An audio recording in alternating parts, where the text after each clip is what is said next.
హరే కృష్ణ. హరే కృష్ణ అందరికి. సో ఈరోజు శ్రీమద్ భాగవతం క్లాస్కి మీ అందరికీ కూడా ఇస్కాన్ శ్రీ శ్రీ రాధా గోవింద ఆలయము మంగళూరు కర్ణాటక తరఫున స్వాగతం. సో హరే కృష్ణ. ఓం నమో భగవతే వాసుదేవాయ.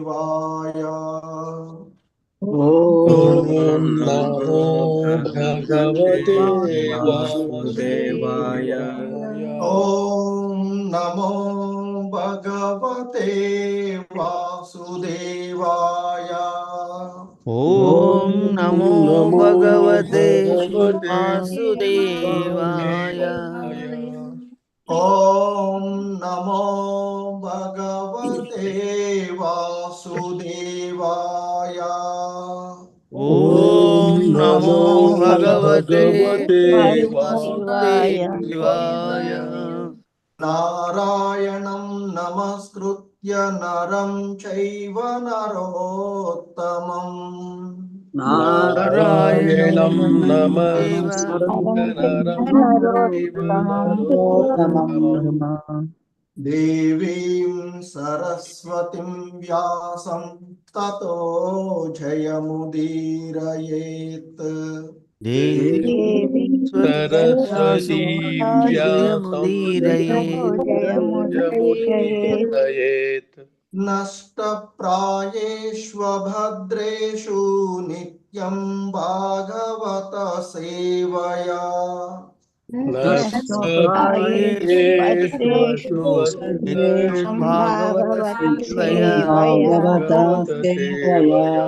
భగవతి ఉత్తమ శ్లోకే భక్తిర్భవతి నైష్టికీ.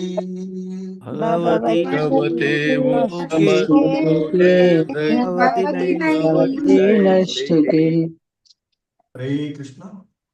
సో శ్రీమద్ భాగవతం క్లాసులో మనము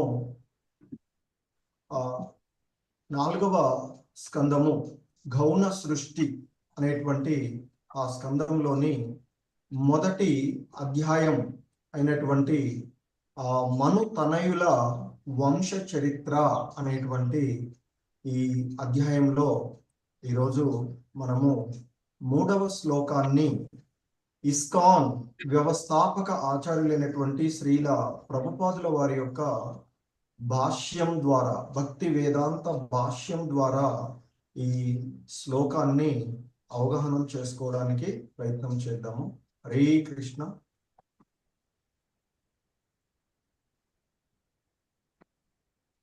హరే కృష్ణ. స్క్రీన్ వస్తుంది కదా ప్రభు?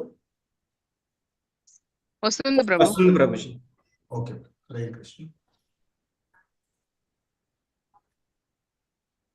శ్రీమద్ భాగవతము 4వ స్కందము మొదటి అధ్యాయము 3వ శ్లోకము. Please repeat. ప్రజాపతి స భగవాన్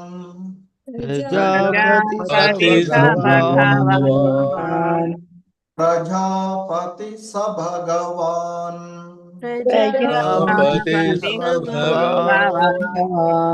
ప్రజాపతి స భగవాన్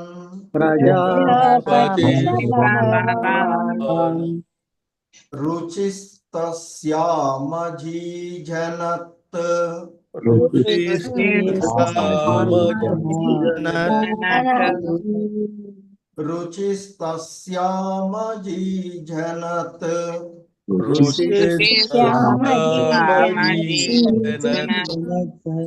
రుచిస్తస్యామజీజనత్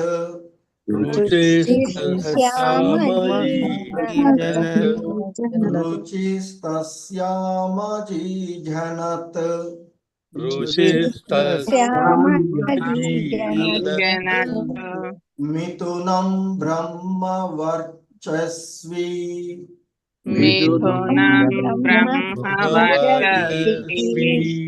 మిథునం బ్రహ్మవర్చస్వి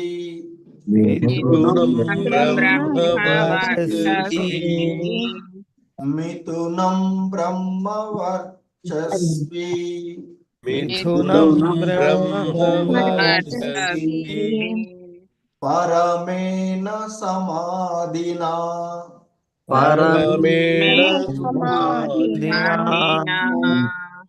పరమేణ సమాధినా పరమేణ సమాధినా పరమేణ సమాధినా పరమేణ సమాధినా. హరే కృష్ణ. ప్రజాపతి సభగవాన్ రుచిస్తస్యామజీజనత్ ప్రజాపతి భగవాన్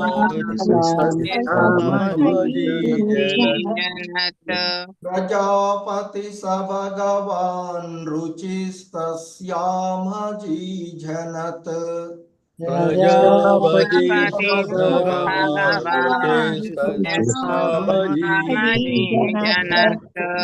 మిథునం బ్రహ్మ వర్చస్వి పరమేణ సమాధినా మిథునం బ్రహ్మవర్చస్వి పరమేణ సమాధినా మిథునం బ్రహ్మ వర్చస్వి పరమేణ సమాధినా మిథునం బ్రహ్మవర్చస్వి పరమేణ సమాధినా.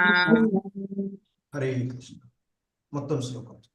ప్రజాపతి సభగవాన్ రుచిస్తస్యామజీజనత్ మిథునం బ్రహ్మవర్చస్వి పరమేణ సమాధినా ప్రజాపతి భగవాన్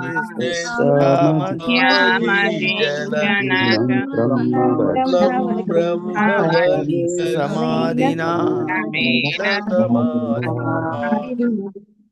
హరే కృష్ణ. ప్రభు నాని నువ్వు పెట్టావా? నేను మర్చిపోయాను. నాని హరే కృష్ణ. హరే కృష్ణ. మాతాజీ మ్యూట్ లో ఉండండి. హరే కృష్ణ. నిన్న మొన్న చెప్పిన వాళ్ళు హ్యాండ్ రైజ్ చేయండి. హరే కృష్ణ. మాతాజీ, ప్రభుజీ, ఉమాపతి ప్రభుజీ, బి ఇందుమతి మాతాజీ.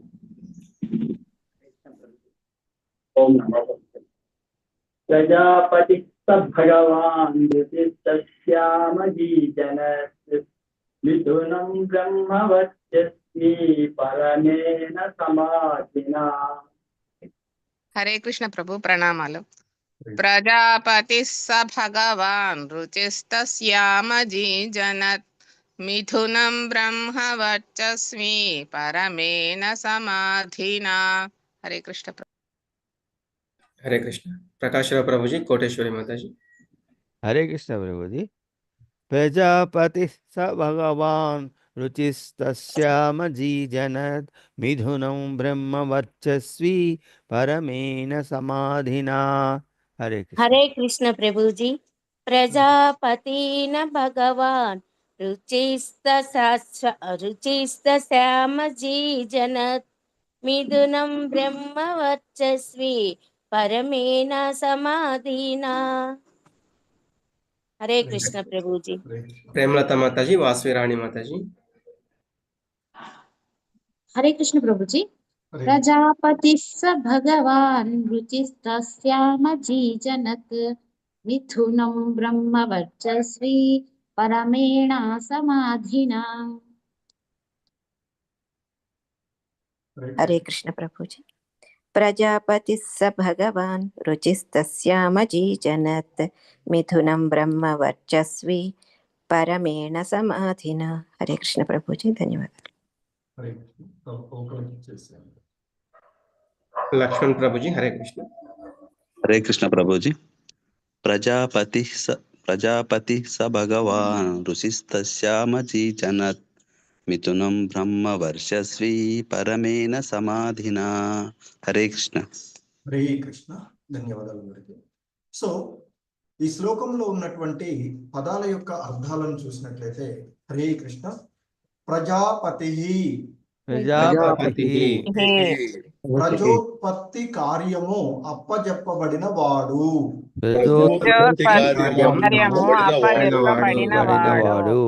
సహా సహా అతడు భగవాన్ భగవాన్ పరమైశ్వర్యవంతుడు పరమైశ్వర్యవంతుడు రుచి రుచి రుచి రుచి తస్యాం ఆమె వలన అజీజనత్ పొందెను మిథునం జంటను బ్రహ్మవర్చస్వి బ్రహ్మవర్చస్సు కలవాడు పరమేణ గొప్ప శక్తితో సమాధినా సమాధియందు హరే కృష్ణ. భావం ప్లీజ్ రిపీట్. బ్రహ్మ వర్చస్సు కలవాడును ప్రజాపతులలో ఒకడును అగు రుచి తన భార్యయగు ఆకూతి వలన ఒక పుత్రుని మరియు ఒక పుత్రికను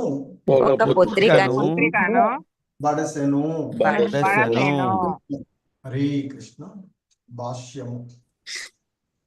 ఇచ్చట బ్రహ్మవర్చస్వి అను పదము ప్రధానమైనది. బ్రాహ్మణుడైన రుచి బ్రాహ్మణ ధర్మమును నిష్ఠగా పాటించను. భగవద్గీత యందు తెలుపబడినట్లు ఇంద్రియ నిగ్రహము, మనో నిగ్రహము, అంతర్బాహ్య శుచిత్వము, భౌతిక ఆధ్యాత్మిక జ్ఞానాభివృద్ధి, సరళత్వము, సత్య సంధత, దేవదేవుని యందు శ్రద్ధ మొదలగునవి బ్రాహ్మణ లక్షణములు, యోగ్యతలు. ఈ విధంగా బ్రాహ్మణుణ్ణి సూచించడి లక్షణములు పెక్కుగలవు. రుచి బ్రాహ్మణ నియమములన్నింటినీ విధిగా పాటించనని అవగతము అగుచున్నది. కనుకనే అతడు ప్రత్యేకముగా బ్రహ్మవర్చస్వి అని పేర్కొనబడినాడు. బ్రాహ్మణుడు అగు తండ్రికి జన్మించియు బ్రాహ్మణులుగా వర్తించని వానిని వైదిక పరిభాషలో బ్రాహ్మణ బంధువు అందురు. అట్టివాడు శూద్రులు స్త్రీల స్థాయిలో జమకట్టబడును. ఆ విధంగా స్త్రీ శూద్ర బ్రాహ్మణ బంధువుల కొరకే వ్యాసదేవుడు మహాభారతమును రచించనని శ్రీమద్ భాగవతము 1వ స్కందము 4వ అధ్యాయం 25 శ్లోకంలో ఇవ్వబడినటువంటి విషయాన్ని మనము గాంచితిమి. స్త్రీ అనగా స్త్రీ జాతి, శూద్రులు అనగా అనాగరిక హీన మానవ జాతి, బ్రాహ్మణ బంధువులు అనగా బ్రాహ్మణ వంశమునందు జన్మించినను విధి నియమములను శ్రద్ధగా పాటింపని వారు అని భావం. ఈ 3 తరగతుల వారు అల్ప జ్ఞానులని పిలువబడుదురు. వేదాధ్యయనము కొరకు వేదాధ్యయనమునకు వారికి అవకాశము లేదు. అయ్యది కేవలము బ్రాహ్మణత్వమున పొందిన వారికే ప్రత్యేకంగా ఉద్దేశింపబడినది. ఈ నిర్బంధ గుణముపై అంటే యోగ్యత పై ఆధారపడి విధింపబడినదే గాని ఎటువంటి శాఖా భేదముపై జాతి భేదముపై ఆధారపడినది కాదు. బ్రాహ్మణత్వము వృద్ధి చేసుకొనదే ఎవరికి వేద వాస్మయము అవగతము కాదు. కనుక బ్రాహ్మణత్వము లేనివారు మరియు ప్రామాణిక గురువు ఆధ్వర్యమున అభ్యాసము నొందని వారు శ్రీమద్ భాగవతము మరి ఇతర పురాణముల వంటి వేద వాస్మయమును వ్యాఖ్యానించుటకు నిక్కంగా శోచనీయము. అట్టి వారు ఆ వాజ్మయము యొక్క నిజమైన సందేశమును తెలియజేయలేకపోవుటయే దానికి కారణము. ప్రజాపతి రుచి పరమశ్రేష్ఠుడగు బ్రాహ్మణునిగా పరిగణించబడినాడు కనుకనే అతడు ఇచ్చట బ్రహ్మ వర్చస్వి అంటే పూర్ణ బ్రాహ్మణత్వమును కలిగిన వాడు అని పేర్కొనబడెను. హరే కృష్ణ. జగద్గురు శ్రీల ప్రభుపాద్ కీ జై. సో ఇది శ్రీల ప్రభుపాదుల వారి యొక్క భాష్యము ఈ శ్లోకమునకు ఇవ్వబడినటువంటిది. హరే కృష్ణ. సో వాంఛాకల్పతరుభ్యశ్చ కృపా సింధుభ్య ఏవ చ పతితానాం పావనేభ్యో వైష్ణవేభ్యో నమో నమః. కృష్ణ. ఓం అజ్ఞానతిమిరాంధస్య జ్ఞానాంజనశలాకయా చక్షుర్మిలితం యేన తస్మై శ్రీగురవే నమః. నమో ఓం విష్ణుపాదాయ కృష్ణప్రేష్టాయ భూతలే శ్రీమతే భక్తివేదాంత స్వామినితి నామినే. నమస్తే సారస్వతే దేవే గౌరవాణి ప్రచారిణే నిర్విశేష శూన్యవాది పాశ్చాత్యదేశతారిణే. నమో మహావదన్యాయ కృష్ణ ప్రేమ ప్రదాయతే కృష్ణాయ కృష్ణ చైతన్య నామ్నే గౌరవిషే నమః. హే కృష్ణ కరుణా సింధో దీన బంధో జగత్పతే గోపేశ గోపికా కాంత రాధా కాంత నమోస్తుతే. తప్త కాంచన గౌరాంగీ రాధే వృందావనేశ్వరి వృషభానుసుతే దేవి ప్రణమామి హరి ప్రియే. వాంఛాకల్పతరుభ్యశ్చ కృపా సింధుభ్య ఏవ చ పతితానాం పావనేభ్యో వైష్ణవేభ్యో నమో నమః. జయ శ్రీ కృష్ణ చైతన్య ప్రభు నిత్యానంద శ్రీ అద్వైత గదాధర శ్రీవాసాది గౌర భక్త బృంద. హరే కృష్ణ కృష్ణ కృష్ణ హరే హరే హరే రామ రామ రామ హరే హరే. హరే కృష్ణ కృష్ణ కృష్ణ హరే హరే హరే రామ రామ రామ హరే హరే. హరే కృష్ణ. సో ఇక్కడ మనము శ్రీమద్ భాగవతము 4వ స్కందంలోని మొదటి అధ్యాయము మను తనయుల వంశ చరిత్రము అనేటువంటి ఈ అధ్యాయంలో ఈరోజు 3వ శ్లోకం.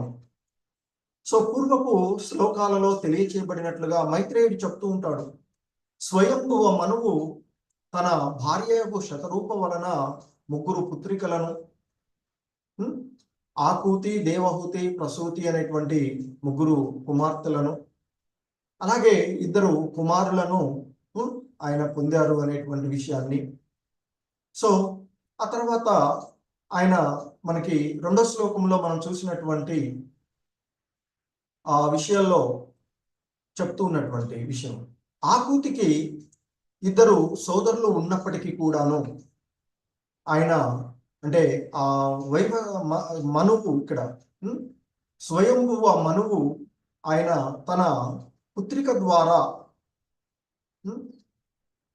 కలిగినటువంటి పుత్రుణ్ణి తనకు ఇవ్వవలసిందిగా ఆయన ఒప్పందం పైననే తన కుమార్తె అయినటువంటి ఆకూతిని ప్రజాపతి అయినటువంటి రుచికి ఇచ్చి వివాహం చేశారు. ఆ విషయాన్ని తన భార్య అయినటువంటి శతరూపతో సంప్రదించి ఆ విధంగా ఆయన ఆ విషయాన్ని అంటే ఆ విధమైనటువంటి ఒప్పందంతోనే ఆకూతిని ఆ రుచికి ఇచ్చి వివాహం చేసినటువంటి విషయాన్ని మనము చూస్తూ ఉన్నాం. సో శ్రీల ప్రభుపాదుల వారి యొక్క భాష్యంలో మనకి ఆయన ఎందుకంటే చెప్తున్నారు, మరి ఆ స్వయంభువ మనువుకి కుమారులు లేరా అంటే ఉన్నారు. 2 కుమారులను ఆయన కలిగి ఉన్నప్పటికీ కూడా మరి పుత్రికా ధర్మంని అనుసరించి ఆయన ఆ పుత్రికకు జన్మించినటువంటి పుత్రుణ్ణి తనకు పుత్రుడుగా ఇవ్వాలి అనేటువంటి ఒప్పందాన్ని చేసుకున్నటువంటి దానినే ఇక్కడ పుత్రికా ధర్మము అనేటువంటి వేద దాని ప్రకారంగా మనకి శాస్త్ర ప్రకారంగా ఆ విధంగా చెప్పబడుతూ ఉన్నటువంటిది. అయితే దీనికి కారణము స్వయంభువ మనువు ఆ దేవదేవుడు సాక్షాత్తు ఆ దేవదేవుడు మరి తన కుమార్తె అయినటువంటి ఆకూతి గర్భమున జన్మింపనున్నాడు అనేటువంటి విషయము ఆయనకు తెలుసు. ఆయన ఆ దేవదేవుని యొక్క సేవకుడు కనుకనే బ్రహ్మకు ఉన్నటువంటి అనేక మంది పుత్రులలో ఆ మనువు మాత్రమే ప్రఖ్యాతిగాంచినటువంటి వాడు. ఆయన గురించి ప్రస్తావన వస్తూ ఉంటుంది.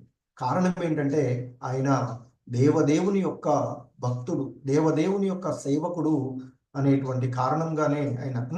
సో మరి అందుకే మరి ఆ దేవదేవుణ్ణి ఆయన పుత్రుడిగాను మరియు మనుమడిగాను ఆయనతో సంబంధాన్ని అభిలషించుట కారణంగానే ఆయన తన పుత్రిక యొక్క కుమారుడిని తనకు పుత్రుడిగా ఇవ్వవలసినటువంటి ఒప్పందంతోనే కన్యాదానం చేశాడు అనేటువంటిది ఇక్కడ శ్రీల జీవ గోస్వాముల వారి యొక్క అభిప్రాయాన్ని కూడా క్రోడీకరించి ఇద్దరు ప్రామాణికమైనటువంటి ఆచార్యుల యొక్క వ్యాఖ్యానాలను మనకు శ్రీల ప్రభుపాదుల వారు ఇక్కడ ప్రస్తావించినది.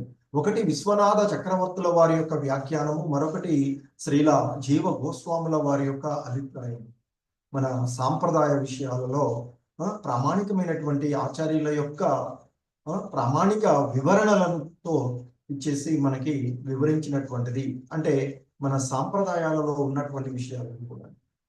సో ఇక మరి ఈరోజు శ్లోకంలో మనం చూస్తూ ఉన్నట్లయితే ఇంకా మైత్రేయుడు విదురుడితో కొనసాగిస్తూ చెప్తూ ఉన్నటువంటి ఈ విషయంలో ఆయన ఈ విధంగా చెప్తూ ఉన్నటువంటి ప్రజాపతి సభగవాన్ రుచిస్తస్యామ అజీజనత్ మిథునం బ్రహ్మవర్చస్వి పరమేణ సమాధినా. సో ప్రజాపతి అని ఇక్కడ చెప్పిన ప్రజాపతి అంటే ఆ ప్రజల యొక్క ఉత్పత్తి కొరకు, ప్రజల ఉత్పత్తి కార్యము అప్పజెప్పబడినటువంటి వాడు అనేటువంటి భావం ఇక్కడ. అంటే ఇక్కడ ఎవరైతే one who is interested with the getting children, పిల్లలు అంటే సంతాన ఉత్పత్తి కోసం, కార్యం కోసం ఎవరైతే ఉన్నారో వారిని ఇక్కడ ప్రజాపతి.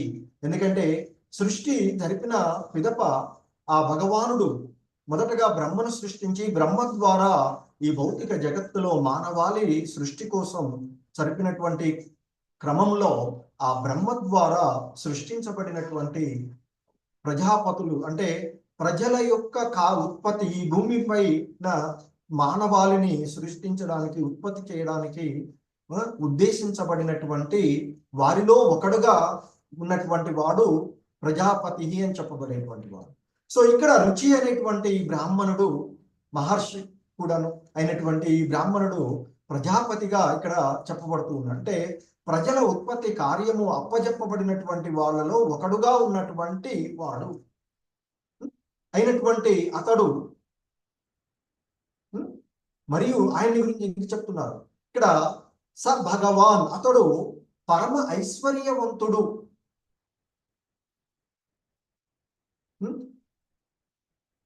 అంటే ఇక్కడ ఐశ్వర్యవంతుడు అంటే బ్రాహ్మణుడు, మరి ఐశ్వర్యవంతుడు ఏంటంటే ఐశ్వర్యము అనేటువంటిది భౌతికమైనటువంటి సంపదలు కాదు. ఇక్కడ ఆధ్యాత్మిక విషయాలలో ఎంతో ఉన్నతమైనటువంటి వాడు, పరమ ఐశ్వర్యవంతుడు అని చెప్పబడుతూ ఉన్నటువంటిది. అందుకే ఈ శ్లోకంలో శ్రీల ప్రభుపాదుల వారు చెప్తున్నారు, బ్రహ్మ వర్చస్వి అనే పదము చాలా గొప్ప ముఖ్యమైన ప్రధానమైనటువంటి పదంగా చెప్పబడుతూ ఉన్నటువంటిది. ఎందుకంటే ఆ బ్రహ్మ వర్చస్వి అంటే స్పిరిచువల్లీ వెరీ మచ్ పవర్ఫుల్, ఆధ్యాత్మికంగా అత్యున్నతమైనటువంటి స్థితిని పొందినవాడు అనే అర్థం. బ్రహ్మ వర్చస్సు కలవాడు అంటే ఆధ్యాత్మికంగా అత్యున్నతమైనటువంటి స్థితిని పొంది ఉన్నటువంటి వాడు. మరి సాక్షాత్తు ఆ భగవంతుని యొక్క అవతారం, మరి అతనికి పుత్రుడుగా వస్తున్నాడంటే రుచి గొప్ప ఆధ్యాత్మిక జ్ఞానాన్ని పొందినటువంటి వాడు, ఆధ్యాత్మికంగా ఎంతో ఐశ్వర్యవంతుడు. ఎందుకంటే పుత్రుడుగా, భగవంతుడినే పుత్రుడుగా, దేవదేవుడిని పుత్రుడుగా పొందగలిగినటువంటి వాడు. అందుకనే ఇక్కడ పరమ ఐశ్వర్యవంతుడు అనేటువంటి పదం అయినటువంటి ఆ రుచి అనేటువంటి బ్రాహ్మణుడు. అందుకే అతన్ని ఇక్కడ తస్యాం అజీజనత్ మిథునం, ఆమె ద్వారా, ఎవరు ఇక్కడ ఆమె? ఆకూతి, ఆ స్వయంభువ మనువు యొక్క మొదటి కుమార్తె అయినటువంటి ఆకూతి వలన ఆయన మిథునం, జంట అంటే కవల పిల్లలు అన్నటువంటి అర్థం ఇక్కడ. జంట, మిథునం, మిథునం అంటే జంట, ఆ జంట కవల పిల్లలు ఇద్దరు. అజీ జనత్ పొందెను అంటే ఇద్దరు కవల పిల్లలు ఆ రుచి, బ్రహ్మవర్చస్సుడు అయిన ప్రజాపతి అయినటువంటి రుచి ఆకూతి ద్వారా, ఆమె వలన, తస్యాం ఆమె వలన, ఆకూతి వలన ఇద్దరు కవల పిల్లల్ని పొందారు అని చెప్తున్నారు. అందులో ఒకరేమో సాక్షాత్తు ఆ భగవంతుని అంశ రూపం అయినటువంటి పుత్రుడు విష్ణు భగవానుడే. ఇంకొకరు మరి నిరంతరము ఆ భగవంతుడితో ఉండేటువంటి ఆ లక్ష్మీమాత పుత్రిక. ఇంకొకరు ఆ జంటను కవల పిల్లల్ని ఆయన పొందారు అని చెప్తూ ఉన్నటువంటిది. అందుకే ఇక్కడ చెప్తున్నారు, ప్రజాపతి స భగవాన్ రుచిస్తస్యామ అజీజనత్ మిథునం బ్రహ్మ వర్చస్వి పరమేణ సమాధినా. బ్రహ్మ వర్చస్సు కలిగిన వాడు అయినా అంటే ఆధ్యాత్మికంగా ఎంతో ఉన్నతిని పొందినవాడు, బ్రహ్మ వర్చస్సు కలిగినటువంటి వాడు, ఆధ్యాత్మికంగా ఎంతో ఉన్నతిని పొందినటువంటి వాడు, ఎంతో ఐశ్వర్యవంతుడు అంటే ఆధ్యాత్మికంగా ఉన్నత స్థితిలో ఉన్నటువంటి వాడు, నిరంతరము ఆ భగవంతుని యొక్క ధ్యాసలో, నిరంతరము గొప్ప శక్తితో ఆయన యొక్క సమాధి యందు అని చెప్తుంది. సమాధిన అంటే నిరంతరము ఆ భగవంతుని యొక్క ధ్యాసలోనే ఉన్నటువంటి వాడు అయినటువంటి అందులోనూ ప్రజాపతులలో ఒకడు అయినటువంటి, ప్రజాపతి అంటే ఏం చెప్పాము? ప్రజా ఉత్పత్తి కార్యాన్ని అప్పచెప్పబడినటువంటి వాళ్ళలో ఒకడు అయినటువంటి ఆ రుచి అనేటువంటి బ్రాహ్మణుడు తన భార్య అయినటువంటి ఆకూతి వలన ఒక పుత్రుని మరియు ఒక పుత్రికను పొందినాడు, ఒక కవల పిల్లల్ని పొందినారు అనేటువంటిది ఇక్కడ ఈ శ్లోకం యొక్క భావం. ఆధ్యాత్మికంగా ఎంతో ఉన్నతిని పొందినటువంటి ఆ ప్రజాపతులలో ఒకడైనటువంటి రుచి తన భార్య అయినటువంటి ఆకూతి వలన ఒక పుత్రుణ్ణి మరియు ఒక పుత్రికను పొందినారు అనేటువంటిది ఇక్కడ ఈ శ్లోకం యొక్క భావం చెప్తున్నారు. ఇక శ్రీల ప్రభుపాదుల వారి యొక్క వివరణము మనము ఈ శ్లోకానికి చూసినట్లయితే, ఈ శ్లోకంలో ఇక్కడ చెప్పబడుతూ ఉన్నటువంటి పదాలలో శ్రీల ప్రభుపాదుల వారు మనకి వివరిస్తున్నటువంటి దాంట్లో బ్రహ్మ వర్చస్వి అనే పదాన్ని ఆయన చాలా ముఖ్యంగా ఇక్కడ చెప్తున్నారు ఈ శ్లోకంలో ఉన్నటువంటిది. ఎందుకంటే ఇక్కడ రుచి అనేటువంటి బ్రాహ్మణుడు అయినటువంటి ఆ రుచిని, ప్రజాపతులలో ఒకడైనటువంటి ఆ రుచిని బ్రహ్మ వర్చస్వి అని సంబోధించడము గురించి చెప్తూ ఉన్నటువంటిది. ఎందుకంటే ఆ బ్రాహ్మణుడైనటువంటి రుచి బ్రాహ్మణ ధర్మములను నిష్టగా పాటించేటువంటి వాడు. సో మరి మనకి ఈ బ్రాహ్మణ ధర్మాలు లేదా దైవీ లక్షణాలుగా చెప్తూ ఉంటుంటాం మనం. మనకి భగవద్గీతలో ఆ దేవాది దేవుడైనటువంటి సాక్షాత్ కృష్ణ భగవానుల వారు గీతలో బోధించినటువంటి ఆ 16వ అధ్యాయంలో చూస్తాం మనం. దైవీ అసుర స్వభావములు అనేటువంటి ఆ అధ్యాయంలో దైవీ లక్షణాలను గురించి చెప్తూ ఉంటుంటారు. మరి ఆ దైవీ లక్షణాలు 26 గుణాల గురించి చెప్తూ ఉంటుంటారు మనకి. ఆ మొదటి ఆ 16వ అధ్యాయంలో 1, 2, 3 శ్లోకాలలో ఆ భగవంతుడు చెప్పినటువంటి 26 దివ్య గుణాలు అని చెప్తారు. వివిధ వర్ణాశ్రములకు అనుసరించి వీటిని పాటించాలి. మనకి ఎందుకంటే వివిధ బ్రాహ్మణ, క్షత్రియ, వైశ్య, శూద్ర అనేటువంటి ఆ ధర్మాలు ఏవైతే ఉన్నాయో వాటిని, అలాగే బ్రహ్మచారి, గృహస్థ, వానప్రస్థ, సన్యాస అనేటువంటి వీటిలో ఉండేటువంటి వాటిని అనుసరించి వారు పాటించాలి అనేటువంటి విషయాన్ని, అంటే వివిధ వర్ణాశ్రమాలకు వారి వారి యొక్క పరిస్థితులను అనుసరించి ఆ 26 లక్షణాలు దైవీ లక్షణాలుగా భగవంతుడు చెప్పినటువంటి ఆ లక్షణాలను ఆయా వర్ణాశ్రమ పద్ధతులను అనుసరించి పాటించాలి అని చెప్తూ ఉంటుంటారు. సో కాబట్టి జనులు ఆ లక్షణాలన్నింటినీ కూడా వృద్ధి చెందించుకోవాలి వారి యొక్క స్థితిని అనుసరించి. పుట్టుక కాదు, ముఖ్యంగా ఇక్కడ ప్రతిసారి శ్రీల ప్రభుపాదుల వారు మనకి వివరించేటువంటిది పుట్టుక కాదు. అందుకే ఇక్కడ ఆ బ్రాహ్మణ బంధువు అనే పదం కూడా ఉపయోగించి చెప్పినటువంటిది. ఎందుకంటే ఆ వర్ణాలను అనుసరించి ఆ గుణాలలో చేరుకొని చివరికి అందరూ కూడా ఉన్నతమైనటువంటి స్థితికి చేరుకోవాలి, అందరూ కూడా బ్రాహ్మణ స్థితికే చేరుకోవాలి అనేటువంటి విషయాన్ని కూడా చెప్తూ ఉంటుంటారు. మరి ఇక్కడ ఆ రుచిని, బ్రాహ్మణుడైనటువంటి రుచి బ్రాహ్మణ ధర్మాలను చాలా రిజిడ్లీ ఫాలో అవడం వల్ల ఆయన్ని, అంటే నిష్టగా పాటించిన కారణంగా ఆయనను ఇక్కడ బ్రహ్మ వర్చస్వి అని చెప్తున్నారు. అందులో మరి బ్రాహ్మణుడిగా ఉండేటువంటి కొన్ని లక్షణాలను చెప్తూ మనకి భగవద్గీతలో చెప్తారు. ఆ 4 వర్ణాల్లో కూడా బ్రాహ్మణులు ఏ విధమైనవి, క్షత్రియులు ఏ విధంగా ఉండాలి, వైశ్యులు ఏ లక్షణాలను కలిగి ఉంటారు, శూద్రులు అంటే ఎవరు అనేటువంటి విషయాలను చాలా స్పష్టంగా మనకి చెప్పినటువంటివి భగవద్గీతలో చూశాం. ఇక్కడ చెప్తున్నట్టు భగవద్గీత యందు తెలుపబడినట్లు ఇంద్రియ నిగ్రహము, ఇంద్రియాలను మన అదుపులో ఉంచుకోవడం. మన నాలుక వివిధ రకాలైన రుచులు కోరుతుంది, ఏది పడితే అది కాకుండా వాటిని నియంత్రించి భగవంతుని ప్రసాదం స్వీకరించడంలోనే నిమగ్నమై ఉంచే విధంగాను. మనో నిగ్రహము, అలాగే ఇంద్రియాలు, ఇంకా మనకి చెవుళ్ళు కానీ ఇవన్నీ ఇంద్రియాలన్నింటినీ కూడా భగవద్గీతలో చెప్తారు. ఏ ఒక్క ఇంద్రియము పైన మన అదుపులో లేకపోయినట్లయితే అది సముద్రంలో ప్రయాణించుతున్నటువంటి నావను పక్కకు నెట్టివేసినట్లుగా ఈ ఇంద్రియాలు మనల్ని మన యొక్క ఈ ఆధ్యాత్మిక జీవనం నుండి బయటపడేసేటువంటిది. సో కాబట్టి ఇంద్రియ నిగ్రహము అనేటువంటిది చాలా ముఖ్యమైనదిగా చెప్తున్నారు.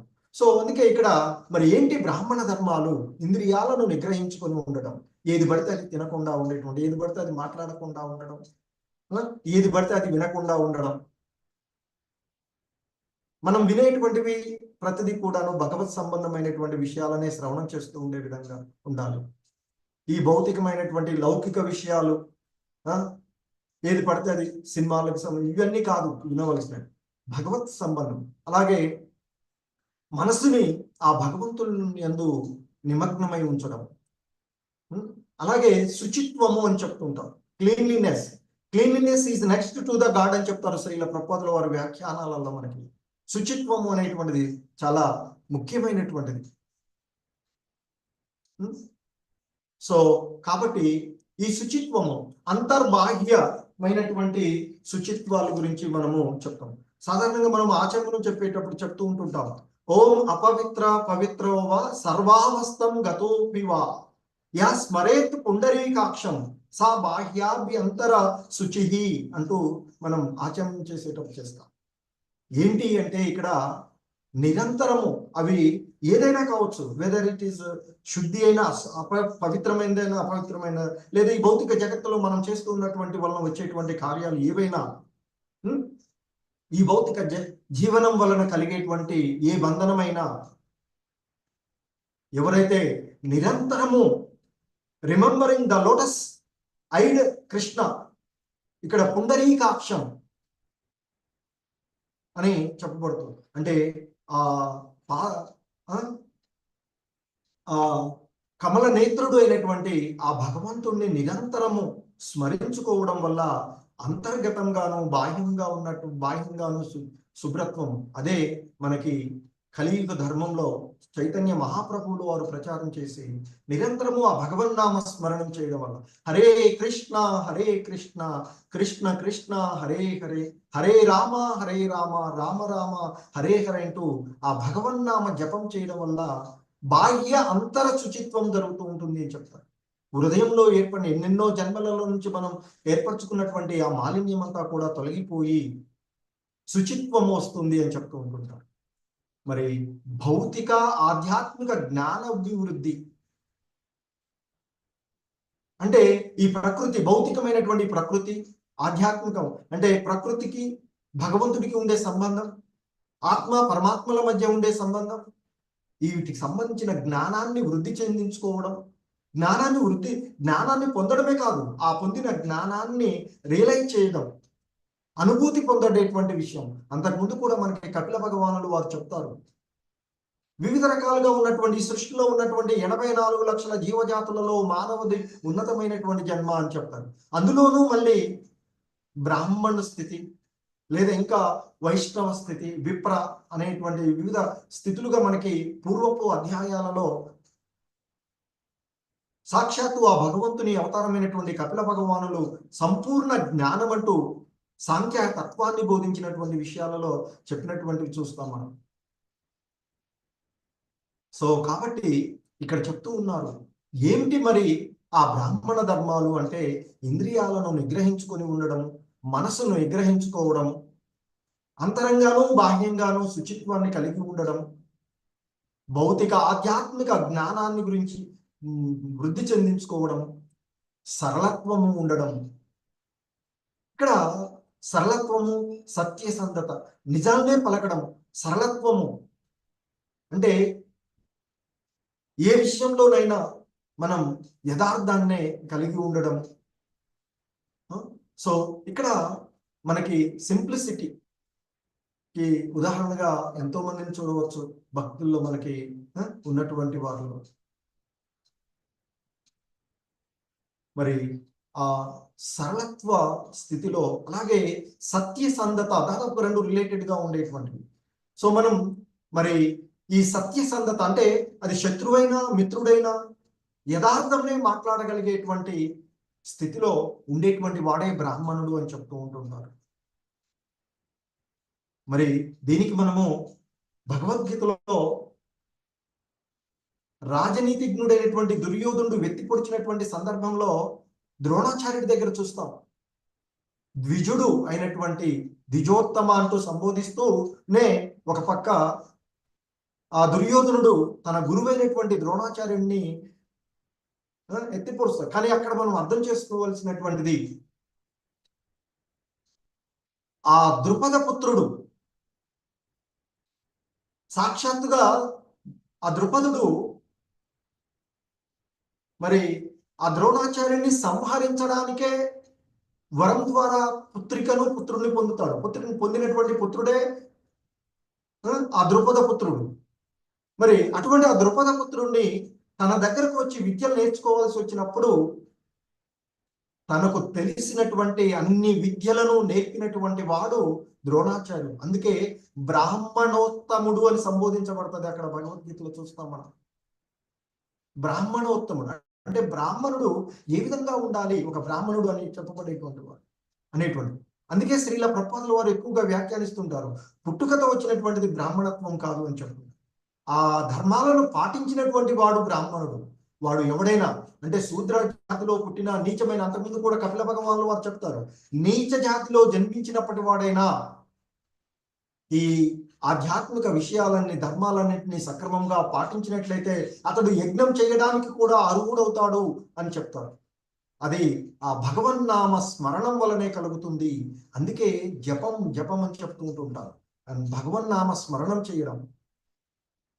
సో అలా చేయడం వల్ల హృదయంలోనూ బాహ్యంగానూ శుచిత్వము మనకులో వస్తూ ఉంటుంది అని చెప్తుంది. సో మరి అందుకే మనకి చైతన్య మహాప్రభువుల వారు కూడా శిక్షాష్టకంలో చేతో దర్పణ మార్జనం అంటూ చెప్తూ ఉండేటువంటి శిక్షాష్టకంలో మొదటి శ్లోకం, మొదటి మరి అలా ఈ సత్యసంధత, దేవదేవుని యందు శ్రద్ధ, ముఖ్యంగా ఇవన్నీ కలిగి ఉన్న ఆ భగవంతుని యందు శ్రద్ధ లేకపోతే అది వ్యర్థమే అనేటువంటిది ఇంతకు ముందు కూడా కపిల భగవానుల వారు మనకి అంటే దేవహుతి ద్వారా బోధించినటువంటి సాంఖ్యతత్వంలో బోధించినటువంటి విషయాలు. మరి ఆ విధంగా బ్రాహ్మణులు సూచించేటువంటి లక్షణాలు అనేకం కలవు. ఆ లక్షణాలన్నింటినీ కూడా ఆ ప్రజాపతి అయినటువంటి రుచి నిష్ఠతో పాటించినటువంటి వాడు కనుకనే అతడు ఇక్కడ ఈ శ్లోకంలో బ్రహ్మ వర్చస్వి అని సంబోధింపబడినటువంటి వాడు. అందుకే ఇక్కడ చెప్తూ ఉన్నారు, రుచి బ్రాహ్మణ నియమాలన్నింటినీ విధిగా పాటించాడు అని మనం అవగతం చేసుకోవాలి. అందుకే ఆ విధంగా బ్రహ్మ వర్చస్వి అని సంబోధించబడినాడు కనుకనే అతడు ప్రత్యేకంగా ఆ బ్రహ్మ వర్చస్వి అని పేర్కొనబడినాడు. అలాగే బ్రాహ్మణుడకు వాడు తండ్రికి జన్మించియు బ్రాహ్మణునిగా వర్తించని వానిని, అంటే ఏవైతే ఇక్కడ బ్రాహ్మణ ధర్మాలుగా చెప్పబడుతున్నావో మనోనిగ్రహము, ఇంద్రియ నిగ్రహము, మనోనిగ్రహము, బాహ్య అంతర శుచిత్వము, భౌతిక ఆధ్యాత్మిక జ్ఞానాన్ని వృద్ధి చెందించుకోవడము, సరళత్వము, సత్యసంధత, ఆ దేవదేవుని యందు శ్రద్ధ, ఇవి లేకపోతే అతడు బ్రాహ్మణుడుగా వర్తించినటువంటి వాడు అని, అటువంటి వాడిని వైదిక పరిభాషలో బ్రాహ్మణ బంధువు అని అంటారు. అట్టి వాడు శూద్రులు స్త్రీల స్థాయిలోనే జమకట్టబడతారు. ఆ విధంగా స్త్రీ శూద్ర బ్రాహ్మణ బంధువుల కొరకే వేద వ్యాసుడు మహాభారతమును రచించారు అనేటువంటి విషయాన్ని మనకి ఆ భాగవతంలో ఇవ్వబడినటువంటి అంశాన్ని చూస్తూ ఉంటాం. అలాగే స్త్రీ అంటే ఆ స్త్రీ జాతిలో, అలాగే శూద్రులు అంటే ఇక్కడ అనాగరికులు అయినటువంటి వాళ్ళు అని అర్థం. ఎందుకంటే మానవులలో కూడా 4 లక్షల రకాలుగా చెప్పబడుతూ ఉంటారు, నాగరికులు, అనాగరికులు అని. అందులో కూడా అనాగరికుల్లో కూడా ఇంకా హీన మానవ జాతికి చెందినటువంటి వాళ్ళుగా పరిగణించబడేటువంటిది. మరి అలాగే బ్రాహ్మణ బంధువులు అనగా బ్రాహ్మణ వంశమునందు జన్మించినను విధి నియమములను శ్రద్ధగా పాటింపని వారు అని అర్థము. ఈ 3 తరగతుల వారు అల్పజ్ఞానులు అని పిలువబడతారు. వేద అధ్యయనానికి వారికి అవకాశమే లేదు అని చెప్తూ ఉన్నారు. ఎందుకంటే అటువంటిది, అంటే ఆ వేద అధ్యయనం అనేటువంటిది కేవలము బ్రాహ్మణత్వమును పొందిన వారికి ప్రత్యేకంగా ఉపదేశించబడినది అని చెప్తున్నారు. అంటే ఇక్కడ మరలా మనకి ఇది ఈ విధమైనటువంటి నిర్బంధము యోగ్యతపై ఆధారపడి విధింపబడినదే గాని ఎటువంటి శాఖా భేదము, జాతి భేదముపై ఆధారపడినది కాదు. అంటే పుట్టుకతో వచ్చినటువంటిది కాదు అని చెప్తున్నారు. అంటే ఎవడైనా ఏ జాతిలో ఎక్కడ పుట్టినా ఆ భగవంతుని యందు శ్రద్ధ విశ్వాసాలు కలిగి ఆ ఆధ్యాత్మిక జ్ఞానాన్ని వృద్ధి చెందించుకున్నట్లయితే ఎవడైనా బ్రాహ్మణుడే అనేటువంటి చెప్తున్నారు. అందుకే మనకి ఇప్పుడు వాస్తవానికి ఈ కలియుగంలో ప్రతి ఒక్కడు కూడా శూద్రుడే అని చెప్పబడుతూ ఉంటుంటారు. ఎలాగైతే ఇంతకుముందు మనకి శ్రీల ప్రభుపాదుల వారు అనేక ఉదాహరణలలో చెప్తూ ఉంటుంటారు. ఒక డాక్టర్కు పుట్టినటువంటి వాళ్ళు డాక్టర్ ఎవడు, ఒక టీచర్కి వచ్చినటువంటి వాళ్ళు టీచర్ కాదు. డాక్టర్, ఇంజనీర్ అయిన వాళ్ళు ఎప్పుడవుతారు? డాక్టర్ కుమారుడు ఆ డాక్టర్ విద్యకు సంబంధించినటువంటి మెడిసిన్ MBBS చదవాలి, 4 సంవత్సరాలు మెడిసిన్ చదవాలి, 1 సంవత్సరం అప్రెంటిస్ ఏదో ఉంటుంది, అది చేయాలి. అవన్నీ చేసినాకనే ఇదవుతాడు. అలాగే బ్రాహ్మణ కుటుంబంలో జన్మించినప్పటికీ కూడా అతడు విధిగా ఈ నియమాలన్నీ పాటించిన వాడే బ్రాహ్మణుడు తప్ప అలా కాకపోయిన వాడు బ్రాహ్మణ బంధువే అవుతాడు. అంటే ఆ బ్రాహ్మణ కుటుంబానికి చెందిన, అంటే సంబంధం ఉన్నవాడే తప్ప బ్రాహ్మణుడు కాదు అనేటువంటి విషయాన్ని ఆయన చెప్తారు. అందుకే ఇక్కడ మనకి మహాభారతంలో చెప్పబడినట్లుగా జన్మనా జాయతే శూద్రః అని చెప్పబడినటువంటి, అంటే సర్వజనులు జన్మచే శూద్రులుగానే పుట్టి కర్మనా జాయతే ద్విజః అంటూ చెప్తారు. కర్మల చేత ద్విజత్వాన్ని నొందుచూ ఉన్నారు. అంటే వారు చేసేటువంటి కర్మల ద్వారానే వాళ్ళు ద్విజత్వము, అంటే బ్రాహ్మణత్వము పొందేటువంటిది. అలాగే ఇంకా చెప్తారు, వేద పాఠంతు విప్రాణం అంటే వారిలో కొందరు వేదాధ్యయనం చేత విప్రులవుతారు. బ్రహ్మ జ్ఞానానంతు బ్రహ్మణ. సో అలా బ్రహ్మ జ్ఞానాన్ని పొందిన తర్వాత వారు బ్రాహ్మణులైతారు. సో అవన్నీ పొంది అనుభూతి పొంది ఆ భగవద్ అనుభూతిని పొందినటువంటి వాడు వైష్ణవుడుగా చెప్పబడుతూ ఉండేటువంటిది. సో కనుకనే మరి సర్వజనులు కూడా ఎవరైనా ఏ కుటుంబంలో పుట్టినా శూద్రులుగానే పరిగణించబడేటువంటిది ఇప్పుడున్నటువంటి స్థితులలో. అందుకే జన్మనా జాయతే శూద్రః అంటూ సర్వజనులు జన్మచే శూద్రులే. ఎందుకంటే అజ్ఞాన అంధకారంలోనే పుడుతూ ఉన్నాం ఈ భౌతిక జగత్తులోనికి వచ్చినటువంటి సందర్భం. సో కాబట్టి మనం చేసేటువంటి పనుల ద్వారా ఆ ఆధ్యాత్మిక జ్ఞానాన్ని వృద్ధి చెందించుకోవడం ద్వారా ద్విజత్వాన్ని పొందుతాము. ఆ ద్విజత్వాన్ని పొందినటువంటి వాడు వేద అధ్యయనం చేసి విప్రులవుతారు. ఆ తర్వాత బ్రహ్మజ్ఞానాన్ని పొంది బ్రాహ్మణులవుతారు. అది మనకు మహాభారతం ద్వారా తెలియబడినటువంటి అంశం. సో అలాగే మనకి ఇంకా చెప్తూ ఉన్నారు. అందుకే ఇక్కడ చెప్తూ ఉన్నటువంటిది ఈ నిర్బంధ గుణంపై ఆధారపడి విధింపబడినదే తప్ప ఈ నిబంధన ఏదైతే ఉందో ఇది ఎటువంటి శాఖా భేదంపై కానీ జాతి భేదంపై ఆధారపడినది కాదు. బ్రాహ్మణత్వమును వృద్ధి చెందించుకున్నదే ఎవరికి వేదవాజ్మయము అవగతం కాదు. అందుకే మరి బ్రాహ్మణత్వము లేనివారు లేదా ఒక ప్రామాణికమైనటువంటి గురువును, అందుకే ఇస్కాన్లో మనం ఆధ్యాత్మిక గురువును ఆశ్రయించి దీక్ష తీసుకోవడం జరుగుతూ ఉంటుంది. ఆయన ద్వారా ఆయన యొక్క మార్గదర్శకత్వంలో ఆ ప్రామాణికమైనటువంటి గురువు ద్వారా అభ్యాసము నొందని వారు శ్రీమద్ భాగవతము మరియు ఇతర పురాణముల వంటి వేద వాజ్మయమును వ్యాఖ్యానించుటకు అర్హత లేదు అనేటువంటిది చెప్పబడుతూ ఉన్నటువంటి విషయం. కనీసం అట్లీస్ట్ శ్రీమద్ భాగవతం వంటి వాటిని చెప్పడానికి ఒక ప్రామాణికమైనటువంటి గురువును ఆశ్రయించి ఆయన ద్వారా దీక్ష తీసుకొని ఆయన ద్వారా అభ్యాసం చేయాలి అని చెప్తున్నారు. మరి ఇతర పురాణముల వంటి వేద వాస్మయమును వ్యాఖ్యానించుటకు మరి బ్రాహ్మణత్వము లేదా ప్రామాణికమైనటువంటి గురువును ఆశ్రయించి ఆయన ద్వారా దీక్ష తీసుకొని ఆయన మార్గదర్శకత్వంలో ఈ వేద అధ్యయనం చేయాలి అని చెప్తున్నారు. అటువంటి వారు ఆ వాస్మయం యొక్క నిజమైనటువంటి సందేశాన్ని తెలుసుకోగలుగుతారు. అలా చేయనటువంటి వాడు అంటే బ్రాహ్మణత్వాన్ని పొందని వాడు, ప్రామాణికమైన గురువును ఆశ్రయించినటువంటి వాడు మరి ఆ వేద వాస్మయం యొక్క నిజమైన అనుభూతిని అతడు పొందలేడు అని చెప్తున్నారు. సో కనుక ఇక్కడ ప్రజాపతి అయినటువంటి రుచి పరమ శ్రేష్ఠుడైనటువంటి బ్రాహ్మణునిగా అంటే బ్రహ్మ వర్చస్విగా అంటే పూర్ణ బ్రాహ్మణత్వను కలిగినటువంటి వాడుగా పేర్కొనబడిన వాడు. ఆయన తన భార్య అయినటువంటి ఆహూతి ద్వారా ఇద్దరు అంటే కవల పిల్లలను ఆయన పొందినారు. అందులో ఒకరు సాక్షాత్తు విష్ణు భగవానుల వారు, ఇంకొకరు లక్ష్మీమాత.